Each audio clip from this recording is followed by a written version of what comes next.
Everybody, welcome back to our next panel, Scouting TO, Finding the Perfect Location, generously sponsored by xoTO and City of Toronto and Directors Guild of Canada in Ontario.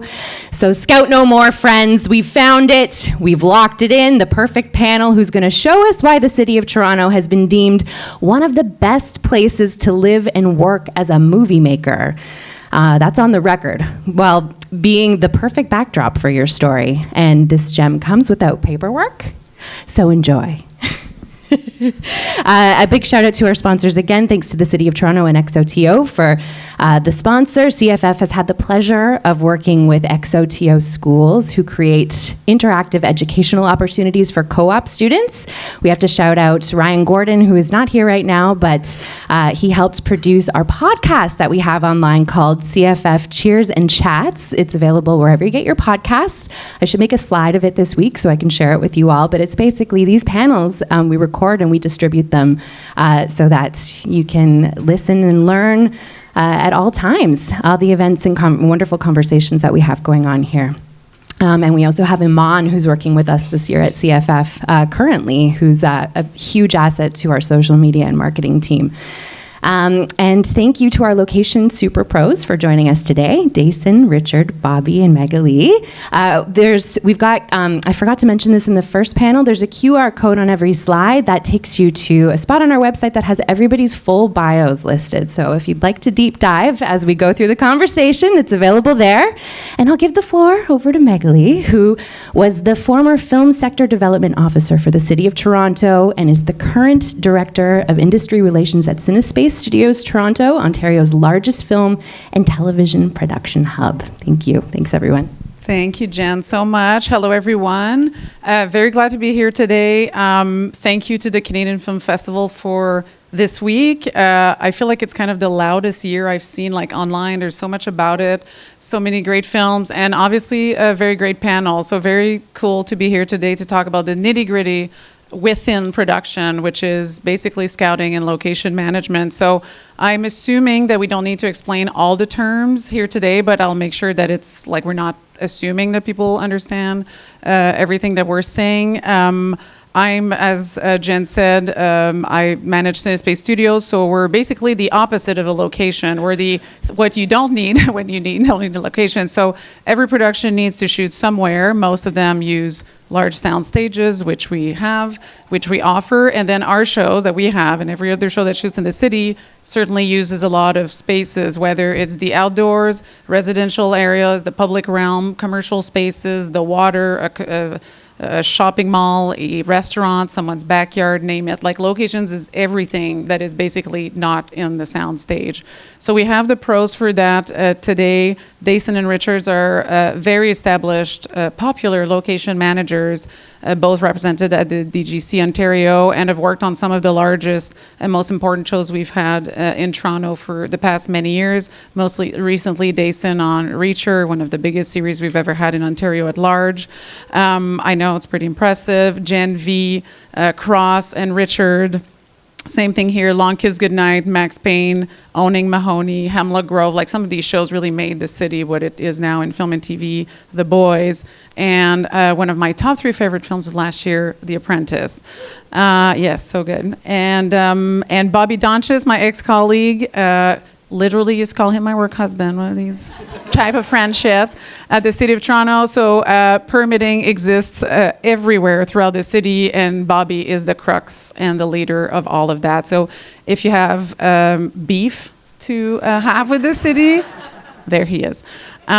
So let's go through. There's truly so much to talk about all this, and I really want to turn it to you. First and foremost, in a nutshell, what is the best part of your job? Like, let's start with what like rocks about your job. You go. I'll go. Let's see. Turned on. Hello? Yeah, it works. Best part about a job. I don't know. It's like meeting new people and finding secret new places is the best part. It's for me. It's what really drives me. Makes me wake up in the morning, and just finding secret things.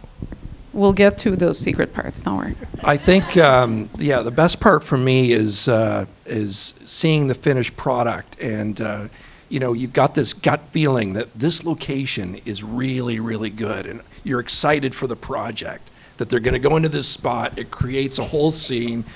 It helps with character development. It helps with all that stuff. And then there it is on the screen, and it changes the shape of the movie. So that's what the best part for me is. And I think for me, I'm more behind the scenes before you see it on the big screen. So I would say I don't seek conflict, but sometimes conflict is my daily. Just working through issues and seeing a pro filming versus anti-filming, and trying to find the meet in the middle where both parties are satisfied and film is able to successfully film. I think that's probably the best part of my job. So we probably have people in film production at all kinds of levels and all kinds of positions. At what time is an LM brought on to a show, whether it's a big production, an indie production? And I really want to make sure we cover like all types of shows. Like there's mega shows in Toronto, and there's fantastic indie projects, and there's short films, and there's music videos. So all of that counts in this conversation. So at what point on an average show that you would do, I would say on the classic show, are you brought on board by the team? Yeah, well, as you mentioned, there's lots of different types. But from my experience, it's pretty early on that locations gets either tapped or touched by producers to, you know, find out some of the things that they might be seeing ahead in the script. Oh, hey, it looks like we're going to jump off a cliff.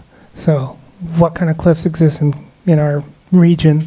Various things like that. And so I find that I get called, it could be up to a year ahead. They could still be, usually the scripts are done, usually. Sometimes it's not.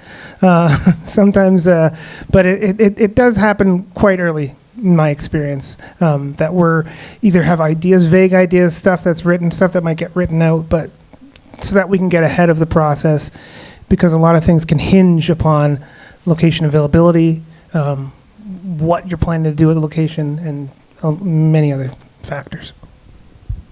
Yeah, I agree with Dason. Basically, the producer generally reaches out first and saying, okay, we've got these series of locations or that are in the script. Now, what do I build? What do I shoot on location?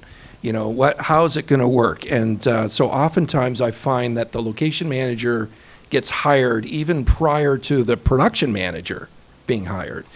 Sometimes you're on shows where the production manager will reach out and say, okay, can you come in and do our show, or we need second team on this series or whatever, so that's fine. But generally speaking, it becomes a creative conversation between the producer and the location manager.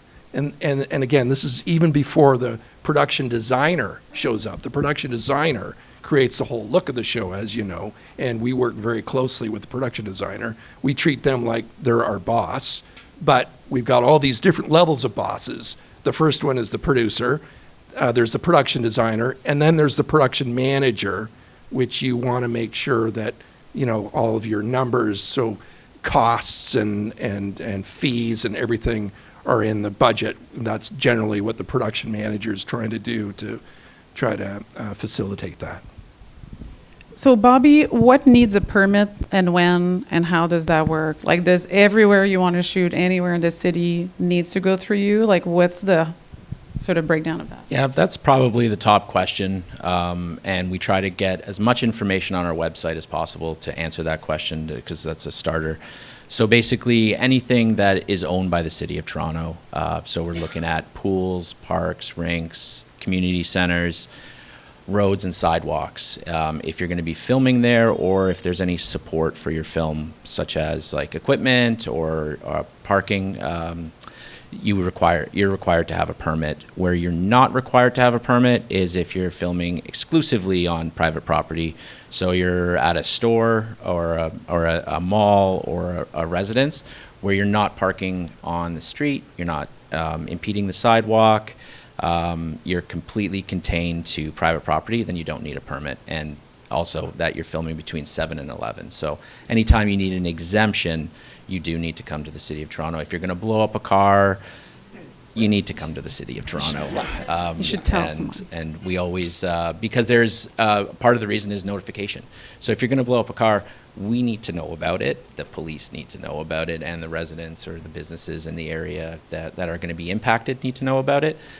If you're filming exclusively on private property, that's not necessarily depending on what you're doing. Our favorite word in the office is case by case, because there's no two productions, no two examples that are That's exactly 3 words, the same. Bobby, just for the future. Our favorite sentence is case by case. Thank you. So because there's no two alike, so if there's no impact to the surrounding areas and you're on private property, then you don't require a permit. So what do you say to, there's a lot of indie filmmaking that I think a lot of filmmakers kind of think like, I'll do it on the fly. I'm not at a level where I might need sort of the decorum of a permit or to go through that. Like, I think it's important for people to know that, well, A, that's not good, and B, it's also not that hard to get a permit. Like, it's not such a hoop to go through, and it does not impede on your indie filmmaking just because you're going to go through that. Yeah, I mean, we have something called a grid permit, which is very helpful for that, where you can film on any sidewalk or road for about an hour and then move on. So you're a smaller unit, you're not taking up any parking, or you're not impacting.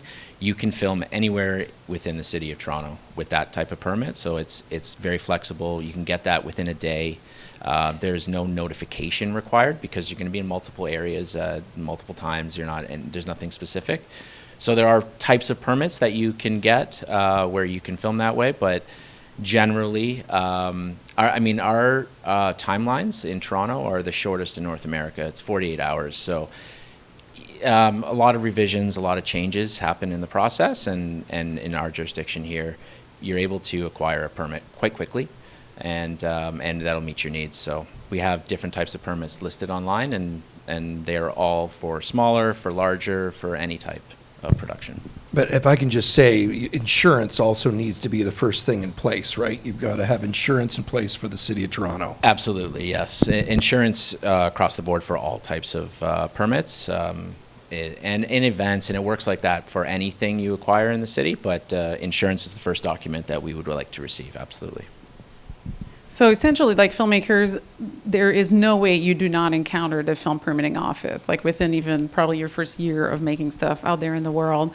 So that's a relationship that should be built properly and then carries on. But for you guys, there's all the other relationships. So when you don't need a city's film permit and you are, say, wanting to shoot in a restaurant or a mall or a school or whatever, you're kind of the fixer, you're the finder of it, and then you're the person who really makes this happen and negotiates how much you're going to pay someone's house and someone's diner to shoot there. So how do you get good at that? How do you start that? Do you do like cold calls all the time to all these places anywhere in Ontario to do this? Yeah, exactly that. Getting good at it. I came up through the bottom, as you might say, or maybe Drake might say, in that process, you're very front-facing. Like as I worked as a location support personnel and location PA, which meant like if we're filming in a neighborhood and someone's mowing their lawn, it's like, Dason, go fix that. And I'm the go fix that guy. So I got a lot of face time, which was a good experience for me as I came up the ladder to the way to forge relationships is literally just to get out there and call people and meet people and have discussions, and that relationship you put forward your energy, you start getting that back, and people start getting to know you, and reputation really matters, and following through on your promises and their expectations, setting expectations in terms of if you're going to film in someone's house and there's 80 people that are going to be at that house, like not just saying, oh yeah, we're just a little thing and we're going to come in, which I've had examples of places I've been to where I've either had to restore relationships or, recreate trust. Because our industry, I joined this industry in 2008 on the Hulk, and there's just a lot of history, a lot of stories, a lot of people that did it a different way, maybe in the 80s, maybe in the 90s. Richard can talk to that. But not to say I'm cleaning it all up, but I put my best foot forward when I'm connecting with others in order to, just keep the relationship and keep trust going? Yeah, I think that's what it is. It's all about being the location manager or location team in general. You're the front person for the production. So, you've got to gain that trust. And that's what we work on so hard to make sure that everybody's happy. And like there was one instance where I worked on The Boys, and we were scouting this very expensive mansion. And in the script, it was like this crazy character that's having an orgasm. Like it's like there's all sorts of sex stuff going on inside the house, and then the house explodes, and there's like spinning cars on the lawn and everything. Anyway, so I'm talking to the guy, and he goes, well, I don't mind you coming in here, but as long as you're not going to screw up my lawn or anything like that, I don't want that happening. I said, well, sir, actually, we are going to screw up your lawn. We've got a guy doing donuts in your front lawn, but I will tell you that we've got the money to take care of it. We're going to take care of you. We're going to put you up in a hotel. We're going to take care of your house. It'll be in the contract. Everything will be back as we said, as it was. And that's what had happened, right? But that's a good example of some of the stuff that we have to do. Sometimes the script, asks for some crazy stuff, and you have to somehow come up with a way to pull it off. And I find the best way to do that is just be upfront with everybody. There's no point in trying to hide something. There's no point in trying to cover the storyline. I've been in so many situations where the storyline, suddenly it's like, oh my God, we don't want to be a part of this trashy Trump movie. That was from a bank tower that was, here in Toronto. So it's like, okay, nothing I can do about that. But what I can do when I'm on a bigger budget show is I can take care of the money and make sure people are happy and all that kind of stuff. So that's the key point, is to, we're not out there to burn locations. Unfortunately, the 80s and 90s were notorious for that. And we are still suffering today. So that's why there's all these permits in place. That's why we go through all these protocols, and we try to come off as professional as possible. We'll talk about like specific locations, because I think a lot of us would be very curious to see like what's the best ones, which ones might be burnt at this point, which ones do you never want to see ever on screen again, it's too used. But before that, like Bobby, like you guys deal with the fallout when something is too intense and the guy didn't know about the donuts and the creature sex or whatever, residents or residential streets are used too often. Like you guys have to manage that so that everybody can keep doing their work. Like that's a big piece, I think, of what your city's film commission does, is to keep the complaints at bay and reiterate the importance of all of this. Like how do you go at that? It must be every week. Yeah, we do receive quite a few complaints, but the way I explain it is, like, if you have your internet service with Rogers, you don't call them and say, internet's working great, thanks a lot.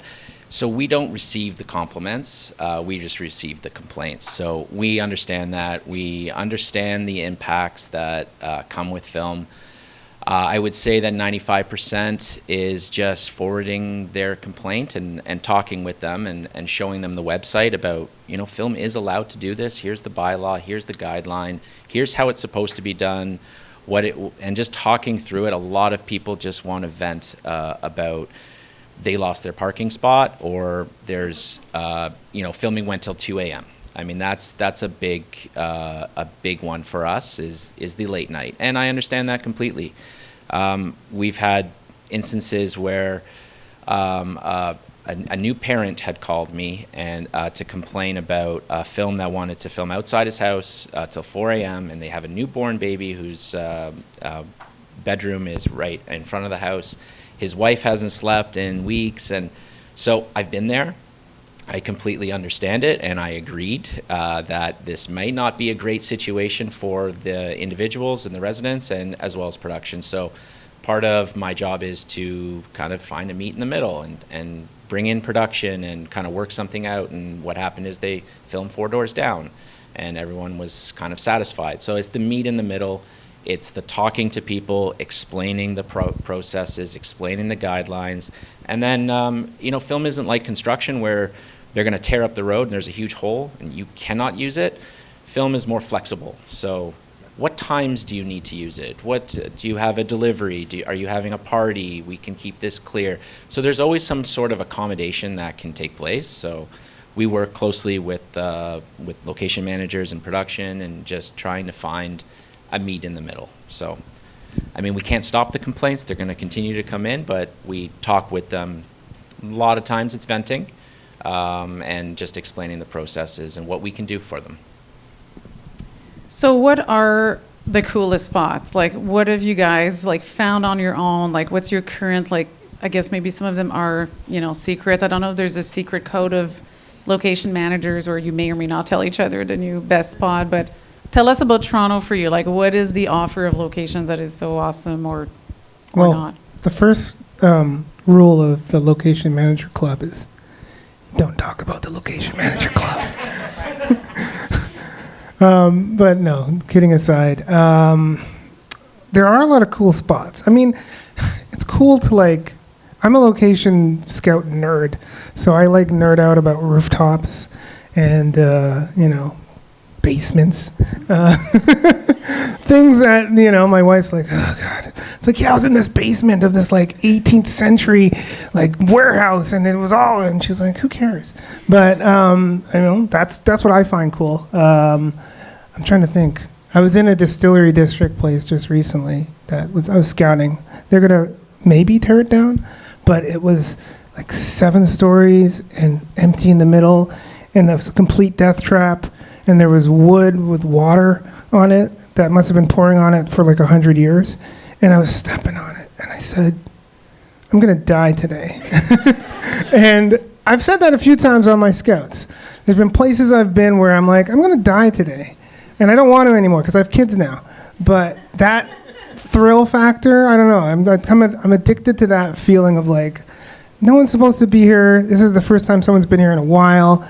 I'm going to probably bring a whole film crew here, which also requires a lot more thinking about things. But yeah, that. Good you didn't die. Your wife got to hear another great story that day. She's like, oh. She didn't want to hear it that day. Yeah, the city of Toronto really does have some amazing spots. And I think after you have been doing it for so many years, the hidden gems are sort of very far and few between. So if you're thinking that you're going to find some hidden gem, likely it's been shot before. I hate to say it, but that's a reality. But that doesn't mean that you can't be excited about it. That doesn't mean that this location that maybe was shot, you know, a couple of months ago can't be used in your show and used in a different way. And just, you know, come up with some really great stuff. Because there are some great locations, like on The Apprentice, we saw some fantastic spots that like 522 University, that's an office tower basically, but it's got these old offices in there that are from the 80s, and it hasn't been touched, and suddenly, you know, everybody, rightfully so, wants to go there, and that's totally great. But that is something that, you know, we used for like Trump's office, and we used it for a couple of other boardroom meetings and stuff like that. You know, there was some difficult stuff like New York City Hall in that movie. So we ended up going to a church. We went to the Metropolitan United Church on Simpson Avenue, and we created their, you know, main hall as the city hall where they were having the hearing. That was the hearing. So it's like just being creative enough to, open enough that, hey, this might work as this. One of the craziest things I think I did was, I was thinking about it, American Gods. The episode was the gods were going to go see their dead colleague at a motel, and it was Central America. And we're like, oh my God, what are we going to do? So anyway, what did we do? We went to Mary Retreat up in Vaughan. We created the exterior of that as the motel, and then we created the interior as this United Church. It had a circular reception area, and we put the body in there, took away the, you know, crosses and all that kind of stuff, and suddenly that was the motel reception. So it's just a matter of, again, being open enough to try to create something that maybe you wouldn't think fits in the box, and then suddenly it works.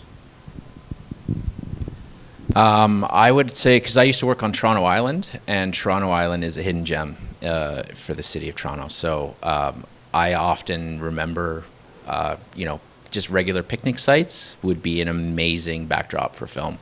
And I think just a lot of people just haven't been to Toronto Island, and I don't know how deeply you would scout it, but I did see it in a show recently, and I remember watching it. I mean, it's only 20 seconds long, these scenes, but I remember that's Toronto Island. That's awesome that they found that. But there's a ton on Toronto Island that's a little hidden gem. There's all these spots, like I'm a reader of BlogTO. I'm very high end myself, thank you. I don't know for you. And there's often these lists, like in the Toronto Star, like a lot of websites, like Nar City, and it's always like the most used spots in Toronto. And it's always like the Lakeview, Casa Loma, the George Street Diner. Like there's a few kind of like classic examples. And I wonder if for you guys, it's kind of like, oh yeah, of course they're very cinematic, but like there's no way we're going to use them anymore. Like it's way too much. Are there places that to you are burned, not necessarily because like the residents turned on them, but you guys would think like that's at this point not transformable the way you were saying, like you can make it different? Yeah, I think Casa Loma has got some real logistical issues right now with the new ownership. It's very expensive. They don't like to close. So but having said that, the tunnels are amazing. Like there's some things that you're just not going to find anywhere else. What do you think? Yeah, I mean, to your point, though, that things have been, I wouldn't say overshot, but very, very well used, very well subscribed to. I think it speaks to the some of the universality of some of our locations and just the appeal. And sometimes as a scout and presenting, or as a manager presenting pictures to a director who says not from Toronto, you're just like, this one again. But they love it. And they see from the bones, because to Richard's point, the creativity you have to bring to a location, that's the other part that's amazing, where I remember, especially when I was coming up, seeing, it's basically how I learned how to do this job, but seeing a room in, let's say, there's one that we used, I think it was on Flashpoint. It was just the regular hall in a apartment building, and it had some columns, and the designer used it to make it a bank. And I was like, oh, and then all of a sudden this place was a bank. It had high ceilings. It looked rich, and it was such a surprise to see that come about. And that was the first moment where I said, oh, I could do that. And it's not even about like right there, that window with the view. It's like you can turn that into a penthouse. You frame it the right way, put the right finishing and blinds and stuff. So it's about that level of creativity. And many directors who come to our city and who live in the city and filmmakers themselves, they have that, and you just have to pair yourself with that and work in that mode. So just speaking to the location part, yeah, they just work in some ways, in a lot of ways.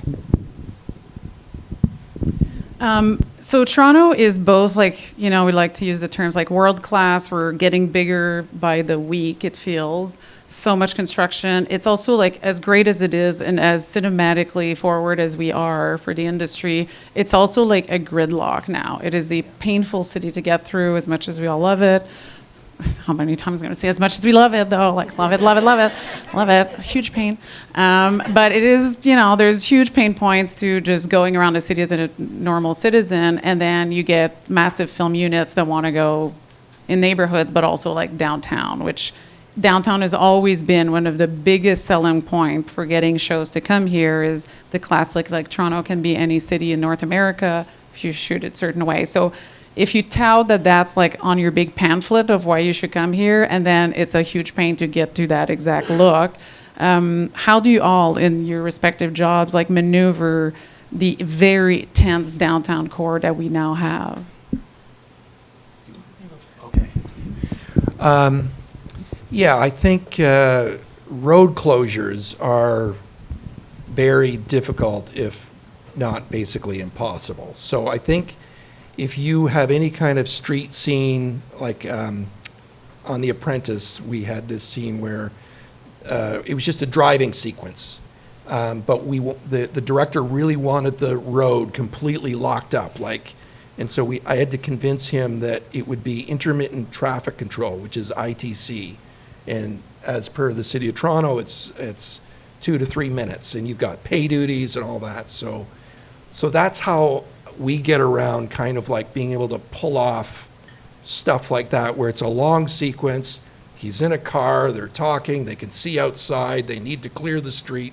Clearing the street is fine, but it's the actual closure of the street that's a big problem, and that will be between the locations department and your AD department that will make sure that that's facilitated properly.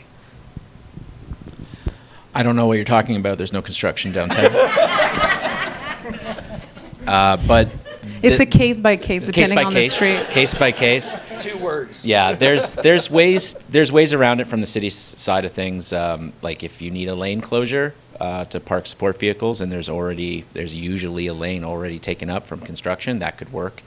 Road closures, weekends only in the core. Can we move it over to another side street? A lot of conversations I have with these two specifically.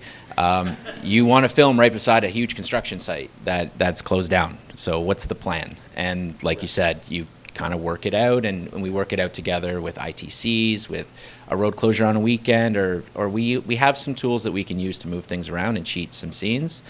But yeah, it is difficult with the amount of construction, but it's still doable. The one thing I'll say to just your point about selling our city and then having, it maybe being a little less than what we were expecting. I find there are, because there's less parking lots in the city, there's less, everything's disappearing that the film industry used to rely upon. And I maybe Bobby, you can speak to this, but I know that there's some initiatives in place to, say, for example, allow us to plug into city power. Doing things, I find that, especially as I've seen in the industry, we're getting a little more mature in terms of it's less of a surprise to certain neighborhoods to be like, oh, what's this, filming? And then, like Taz and Tasmanian Devil, you just spin, and then you're gone and everything's a mess. Having more infrastructure in place for our industry, as ad hoc as it is, as all over the place, I think that's the way where we're going to be able to just smooth the surface of our interactions with everybody, because then it's in certain neighborhoods there's policies and people in place that are they just know what's going on, and whenever you're filming in places like that, there's this oh, okay, this is not weird and abnormal and unusual and everything. You can't figure out what's going to happen, because there's so many commonalities to what we do, so many things that are just rote, and to that point, I feel like further investment into being able to be on the receiving end of that is only going to help that gridlock. Yeah, because what we're all selling includes the look of the city, and it's such a city of neighborhoods, and it's so different. If you go Queen East, like I live in Leslieville, and it's very popular for filming that type of look, and same with Queen West, and Hyde Park is very different. So, and the downtown core obviously is kind of our crown jewel, but it becomes kind of as much a selling point as your infrastructure, your talent, and this. It's really part of the package, and you guys are the ones unlocking that, so you're the ones who have to find sort of the keys to that. I assume you're unconsciously trained, like you said, like you're a locations nerd. Your words, not mine. Are you both and Bobby too, to a certain extent, is your brain kind of constantly, whether you're traveling on your own time, wherever you are, completely outside of here, kind of always have this chip of, oh, we could do this here, or oh, wouldn't that be nice to bring? Yes. Yes, I can imagine. Yeah, totally. It's well, I had my first child when I was 7 years ago, and I remember very distinctly. It was around the time when I could tell, my brain's forever changed. try to drive him. I had to drive him to sleep because he wouldn't sleep. And I'd be like scouting. I'm like, I'm not working. I'm on, paternity leave. I'm just driving around, and I'd be writing stuff down. I'd be like, oh wait, I'm scouting again. So yeah, it's for me every second of every day. It's nonstop. Yeah, that's true. There's sometimes you go to certain events or something, and you're like, oh my God, this room is fantastic, and you're at a wake, and it's like you're not supposed to be paying attention. It's just like anyway, or it just happens, and yeah, it's very true. Can't turn it off. No, can't turn it off. Yeah. Okay, so what is the? No, actually, Bobby, go for it. Yeah, too. just on the with the kids theme, just riding bikes. I've got my 2 kids behind me, and I'm looking at the street, saying, "This is so wide. You can fit 2 units. You can fit a unit on this side, a unit on this side." And I'm just like, nerding out a little bit on streetscape, and right, I have to pay attention to the kids. So always thinking about it. A bit kind of like niche, like techie question, but we've started to see, like, not to use AI in such a like generic terms and like boring fake conversation around it, but specific to your jobs, like there's now these softwares that seem to lead to scouting basically like virtually. So to be able to show a lot of probably major locations, not like the corner of a mall in Etobicoke, probably more like the dunes of Jordan. So like things like that. But how do you see that? And is this something you're starting at the back of your head to be like, yeah, there's part of my job that might become way more like on a computer and showing and researching that way and packaging looks that way than it is now? Well, yeah, Google Maps with Google View, Street View is like fantastic because it saves you a lot of time. You can get down there and go, okay, what about this building? And then even if you're not sure about that building, you can look at it and then maybe send somebody out to, verify it. So yeah, definitely there's stuff like that. Yeah, I mean, I remember when COVID hit, the production I was on, we ended up using virtual because our director couldn't come from LA. So we had what was it? There's a guy I had as an assistant, and he had a rig that he could do up, and everyone puts on VR goggles, and we scout it virtually. Obviously, you can do that too with your iPhone and just bring them along. But there's massive opportunity for that to keep as the technology grows. Yeah. Yeah, and like we talk a lot about Toronto, but the regions around Toronto have been hugely helpful in offering other looks. Like we look at A Handmaid's Tale, obviously one of our most iconic show, all shot in studios, at our studio, but a lot at City Hall outside. Like if you watch a show in the subway stations, but also in Cambridge. And that's really not a look we can offer a show in the city.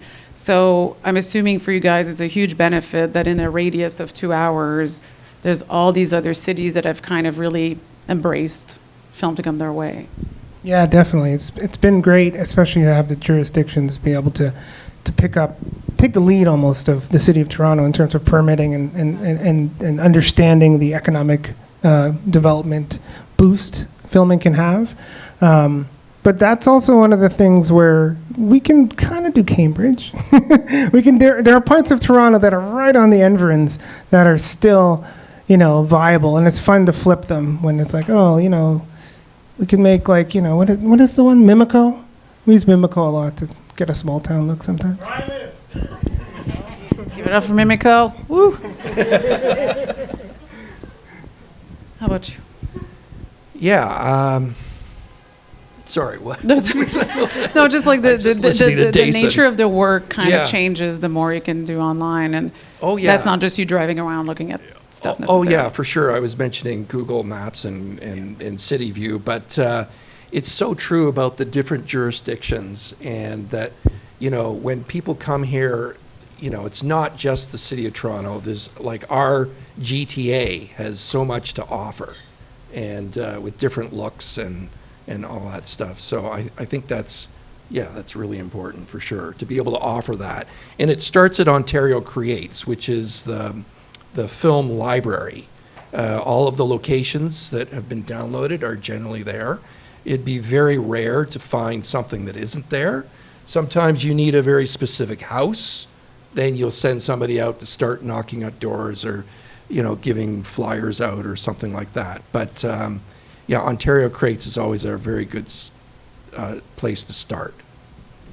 What's, I don't know if that's too precise and if you can come up with this like this, but what's the favorite location that you feel like you're the guy who brought film to that? Like it's your spot and you still tell people it's my spot.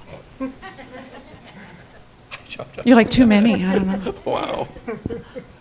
I have one. Oh, do you? Okay, there you go. I have one, and I was thinking about it the other day because I'm not a boastful guy, to my detriment. Let's do it. To my detriment. But there was a wastewater plant that I know I brought online because it took a lot of meetings, and it was with the region. It was a regional plant, which I believe most are, and yeah, they'd never had film within them. They'd never encountered it. And it was cool to onboard it. Like it was essentially like bringing a new place into filming. And I know they've had filming again in the since us, and people have come to me and be like, "Hey, you opened this one up. What's it? What do we do?" And now they're just like regular. It's like they forgot all about me. They're like, "Yeah, whatever. We take film every day." And it's like, but that was one. It was out in Peel region. And it was a really cool plant. Richard, then, if not that, like, what's your coolest location, like, favorite project you worked on because of that location? Well, speaking of Canadian TV, I was thinking about, like, some of my proudest moments. And believe it or not, Twitch City was a tiny little Canadian off-the-beaten-path show. And, I had pitched this gas station because the idea was the main character was stuck in his apartment. He never wanted to go out, and at the very last episode he walks out, and the whole thing took place in Kensington Market.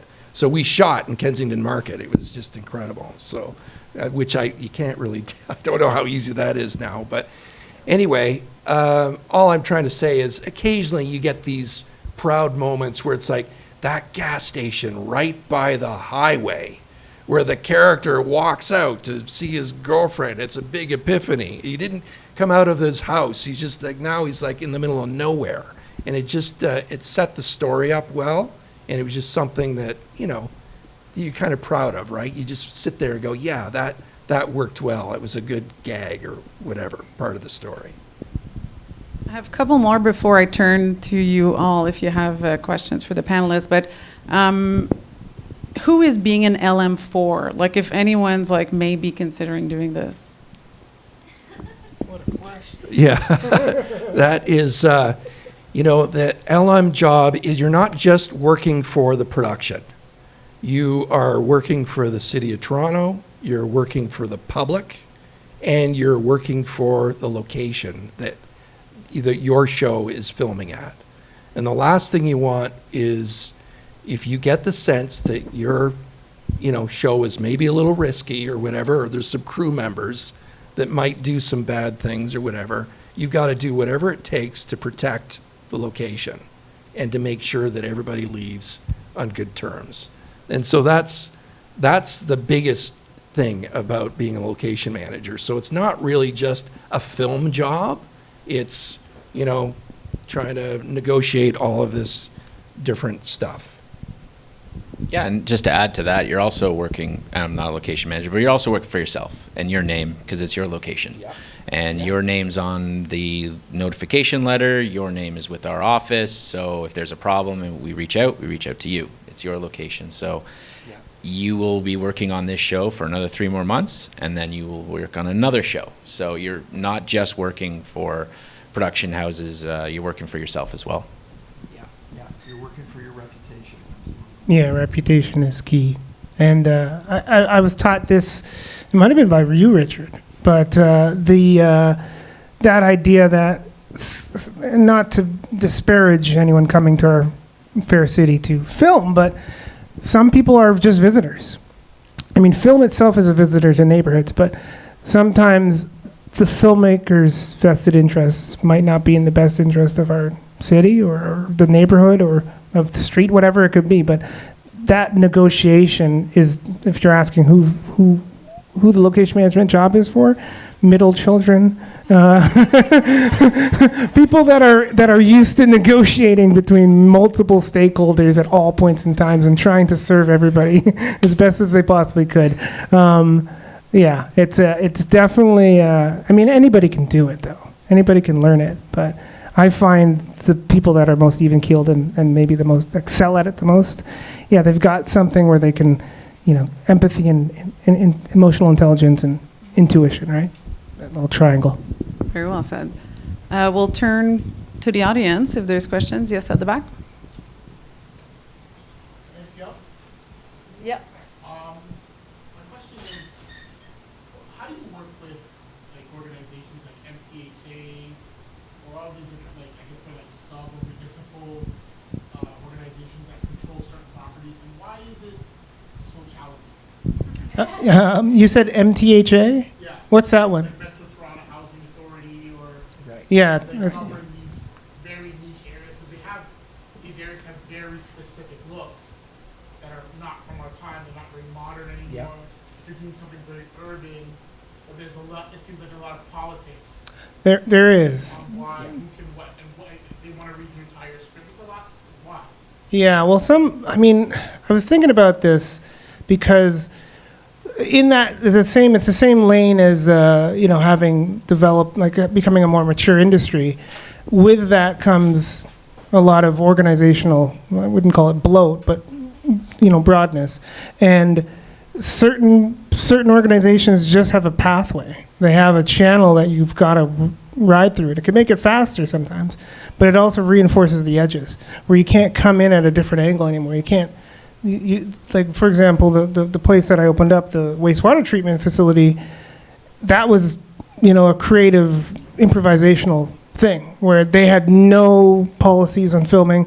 No one was in charge. It's who even is going to manage this?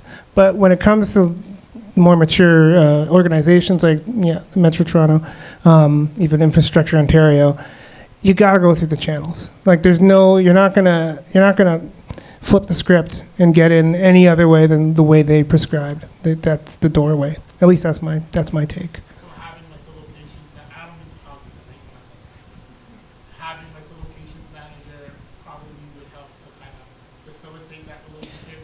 Very much so. I tried to shoot in the area, and everything was fine. They read the script, everything was cool, and then within a few days prior to our shoot, they're hey, we changed our mind.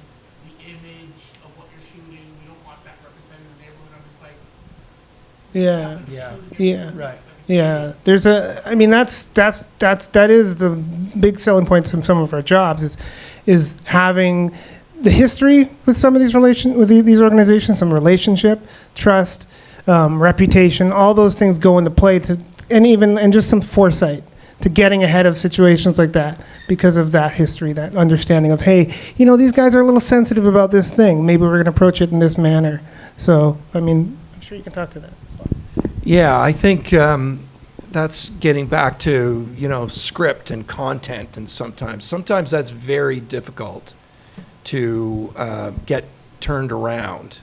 I worked on this, John Wayne Gacy show, and we wanted to shoot on a government bridge, and literally the government turned us down because they were worried that it was associated with John Wayne Gacy. Even though we were showing the bridge is somewhere in the States and all that stuff, it didn't matter. And so I think, it does get very tricky and a fine line in how you explain, how you're portraying the location. The location is often very sensitive about how they are worried about how they're going to be seen.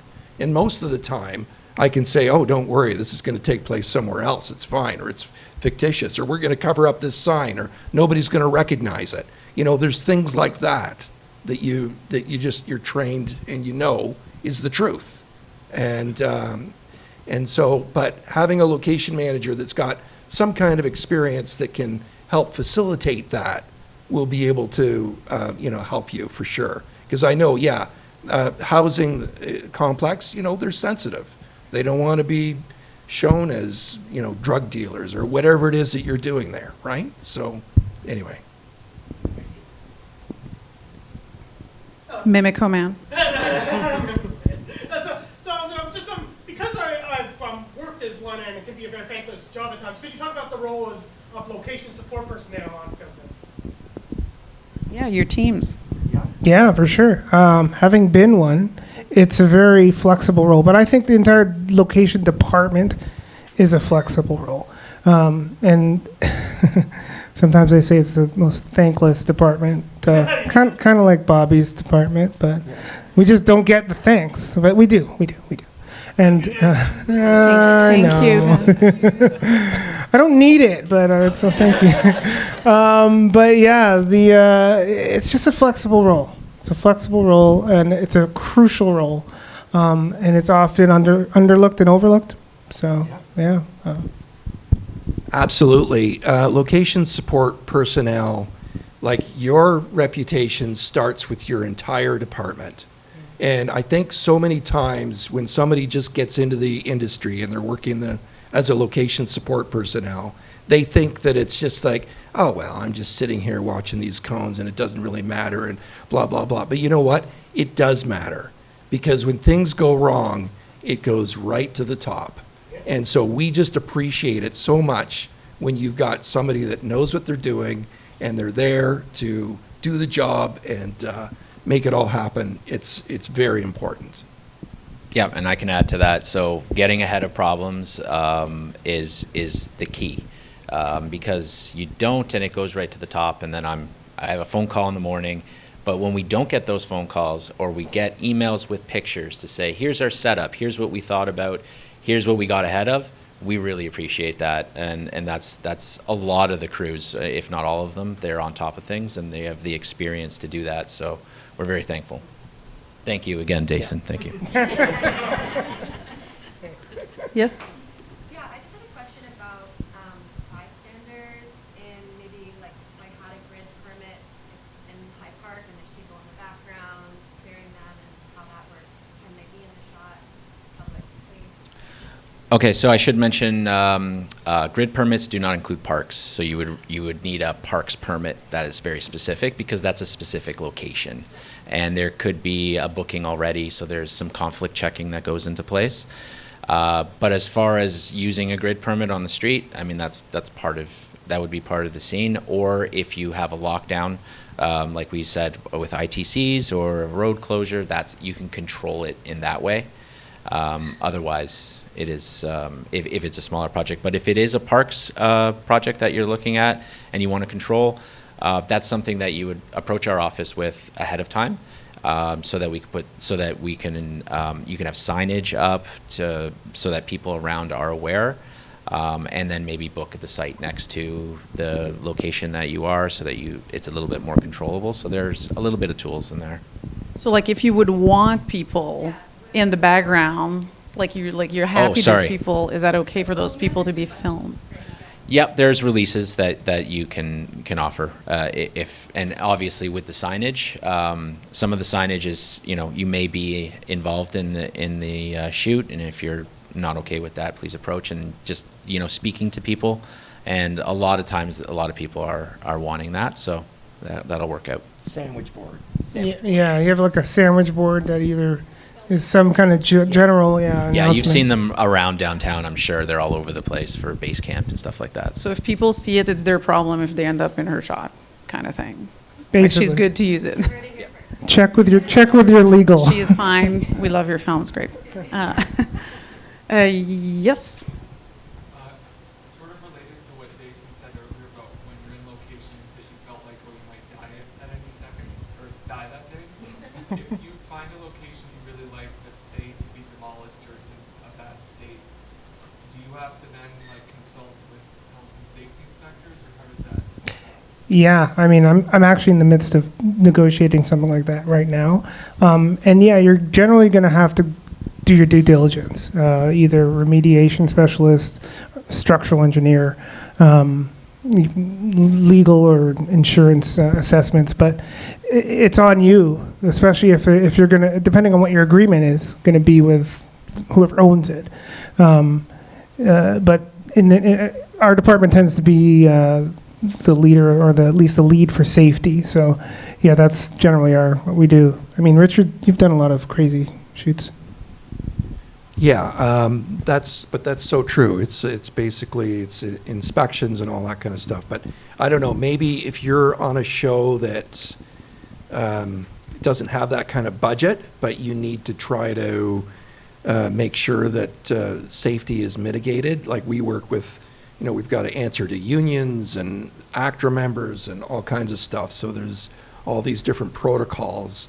I don't know how it would be for independent, but I would just urge you to, like, if you're in an unsafe area, I think it's very important to address that with the crew and, with everybody involved. Usually the first AD will kind of address, like, have a safety meeting at the beginning of each shoot day. And so we will download what's been said and what's needed, and the first AD will be able to execute that. Before we wrap, I know there was a few more questions. You may be able to corner these busy guys after. I don't know. It's up to you guys. Couple things from me.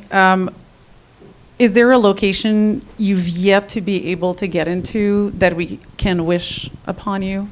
Is there like those unattainable spots? All attainable. Queen's Park Circle. Yes, Queen's Park Circle. I've heard many times it's a pain. Call Deggy. Let's do it. Dason. Inside Queen's Park. It's not owned by the city of Toronto. Yes. Okay. Inside Queen's Park. I mean, it's probably attainable and fine. It's just, I haven't found the project that wants to go there, has the money, and is willing to go through the hoops. But the CN Tower, like, come on. Yeah. Like, I want to film the CN Tower. Yes. Like at the top inside. Yeah. Like looking down. I remember talking to them once and they laughed at me because I didn't have enough money. But anyway, CN Tower is my, I want to go there and shoot there. Find something that shoots there. We will. Yeah, a filmmaker from Toronto that wants to shoot Toronto for Toronto. Yeah, come on. Yeah, I agree. Wonder if you can do that. Well, there's films all week, and I guess we invite you to pay attention to where those scenes occur. I think it really is kind of fun to start thinking about that more and more as you watch stuff. Thank you so much, Bobby, Richard, and Dason for today, and let's keep the conversations going. Thank you so much to this wonderful location sensation of a panel. And thank you again to our sponsors, DGC Ontario, who represent these incredible locations managers, and xoTO in the City of Toronto for the support for this conversation and conversations just like this, as well as their support for the festival. So thank you.